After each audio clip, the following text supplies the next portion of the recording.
President of the United States. Give it for Ron Paul.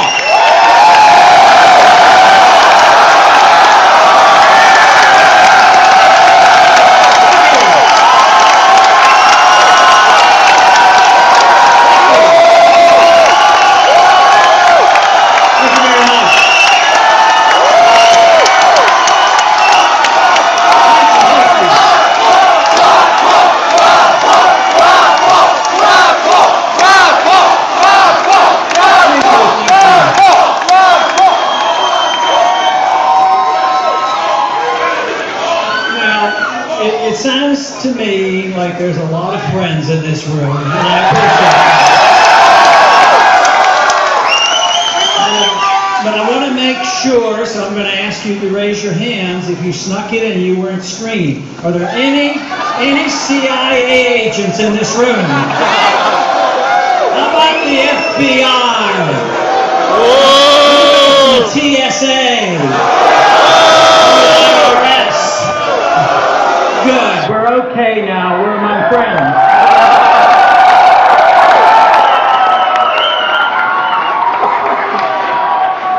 And you've heard me say many times, I'm fascinated with talking to young people, and I'm glad to see that everybody here is under 30. That is great. But I'm also delighted to come back once again to New York because I'm always more impressed each time because there's a lot of people in New York, nobody knows about you, that really care about a free society. I'm delighted.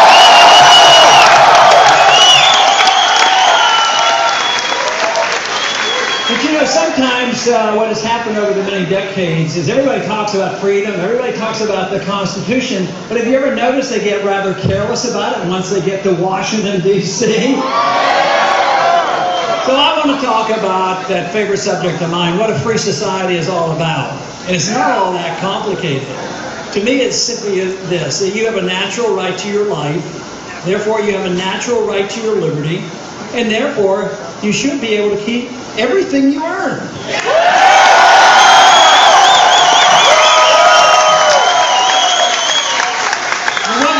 What kind of a president should we have under those circumstances? Does he have to be Solomon and know everything about your life? No. For you to run your own lives, I don't have to be all wise. All I can say is I want to protect your liberties. It's your life. Spend it the way you want. If you do it productively, that is great. But if you mess up, you can't go to the government to get a bailout.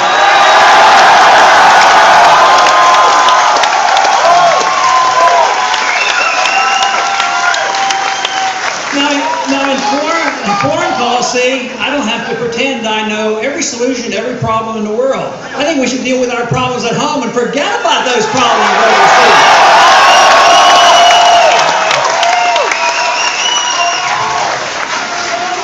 And I don't have a lot of confidence about entangling alliances, and that starts with the UN, the IMF, the WTO, or the So we very simply could just get out. We'd save some money also. But you know, one challenge we get when we talk about non-intervention, minding our own business, bringing our troops home, they'll say, oh yeah, you guys you don't care about our troops, you don't care about defending America. I haven't had a chance, but one of these days I'm going to have a chance, possibly in one of those debates. Why do you ask that question? Why don't you ask me the question, why is it that the active military people send you more money than all the rest of them put together?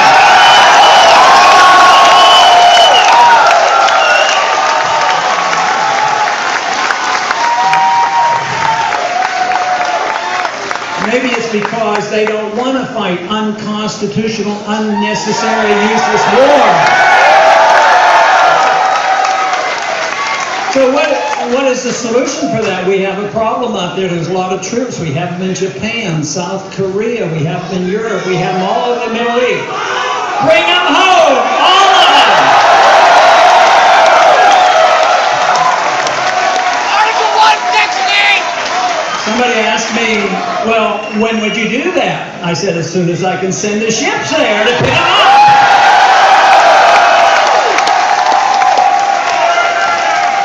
And under the Constitution, the president has the authority to do exactly that. He's in charge of the troops. Now, this would send a powerful message, a message of peace and liberty, but it would also send an economic message that our foreign policy is going to change, and that just think immediately, if you get those troops home within a month or two, just think of all those salaries that are going to be spent here in this country and not overseas.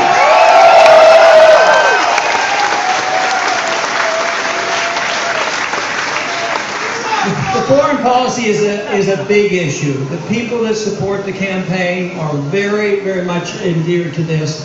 On college campuses, they don't want the war. They are young people and they don't want to inherit the burden.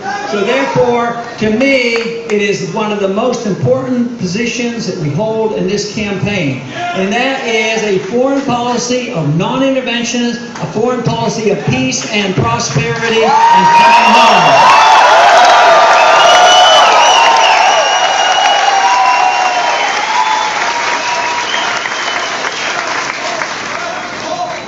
Some will say that that means you don't care about defense. Would I cut the military budget? Yes, I would cut the military budget.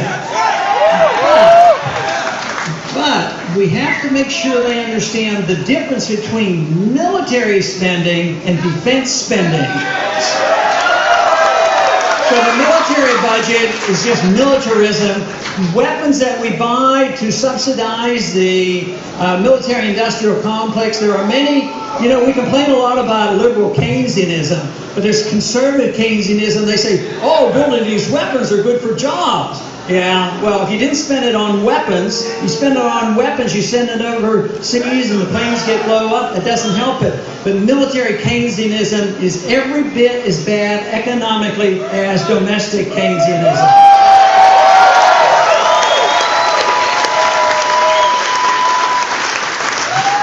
Now, one of the most ugly, is a mild word for it, about people who advocate going to war. There are some people have been taught many times in our schools over the many, many decades, especially since the Depression, that we didn't get out of the Depression till we had World War II. That's insane. Of course, it lowered unemployment, but 7 million people were drafted and sent overseas and exposed to war. So the Depression didn't end. Economic problems, and I remember them well during World War II, they were further depressed. The Depression never ended till after World War II. The military budget was slashed more than 50%. Taxes were slashed 30%. 6 or 7 million people came home, and guess what? We had economic prosperity once again.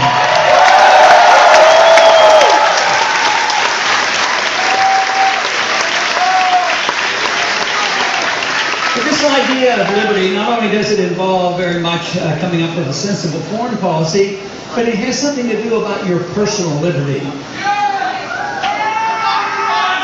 In a free society, you own your life, and like I said, you own and you should be able to keep what you earn. But the government is bound and determined to regulate our lives and tell us how we're supposed to live, because they're a bunch of do-gooders. They think, well, you're not smart enough to take care of yourselves, and we want to protect you from yourself. Now, it is true, in a free society, there are going to be some people who don't take good care of themselves. And I think that's their business, but they have no right to tell somebody else that they have to be taken care of because they messed up their own life.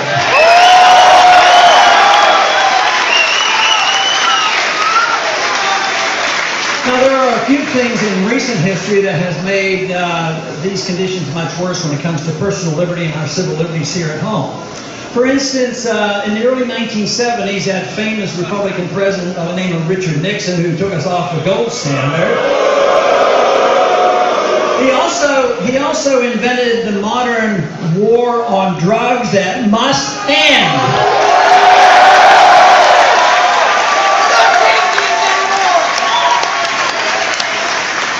The big political problem with defending liberty, whether you say that we don't need to war on drugs, is if you say that, then they say how you use your life or what you do in your lifestyle and what your habits are. Therefore, we endorse that. But people who believe in liberty, as long as you practice whatever you want, and you don't hurt other people, you don't steal from other people, that's your business.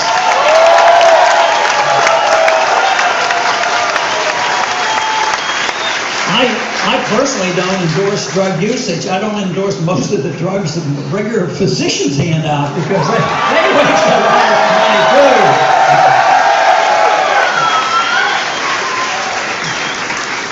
But personal liberty is very important, and after 9/11, believe me, our personal liberties have been attacked.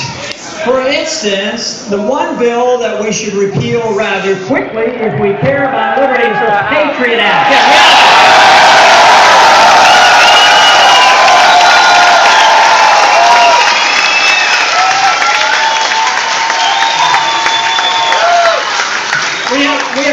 We have things turned on its head. You know, the government in a free society is supposed to be open. We're supposed to know what the government's doing. But if we have somebody that is a whistleblower and tells the truth about what's happening in government, he's charged with treason.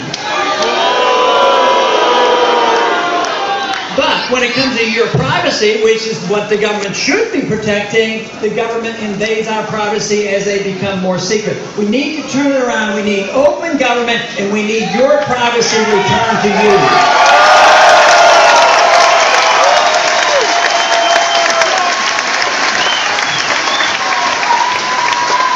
The wonderful part about liberty is it's a tolerant system. It is not judgmental, only to the point where you don't hurt other people. But it doesn't tell you what religion you need to belong to or no religion. It doesn't tell you what books to read, hopefully. You know that the government doesn't do that. But it also tells people what their habits should be. Isn't it strange that in this country we do relatively well on protecting the right to read and study books? It's relatively free on picking your own spiritual life. But when it comes to your own body, the government assumes that they cannot give you the permission to make up your own mind. Governments cannot protect you from yourself. If they do, they have to do it with the destruction of liberty, and they've been working very hard on that.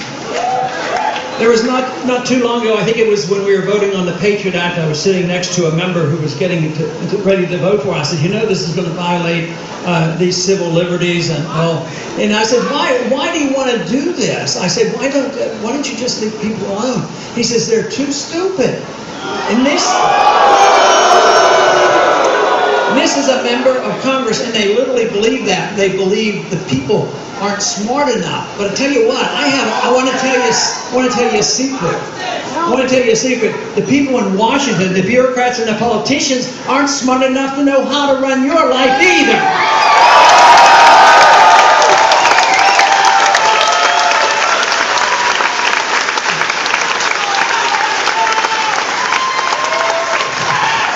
You know, I've thought of different images about, showing images about the abuse of government on us. And the one image that I think demonstrates that it should enrage all Americans. It is this TSA agent doing some prodding of some guy's groin, and also these x-rays and putting hands down little girls' pants and elderly women. I don't know how.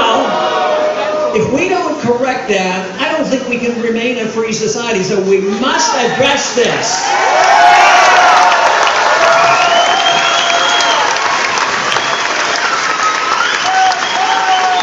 And besides, after 10 years, they haven't caught anybody doing anything bad. My solution for the TSA agents was very simple. I passed a bill that said that the TSA agents can't do anything at an airport that you can't do at an airport.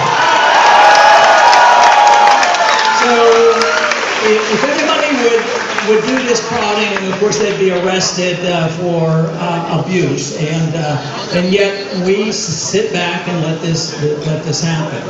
You know, today probably the biggest issue, I wish if personal liberty was the only issue and show how important foreign policy is. But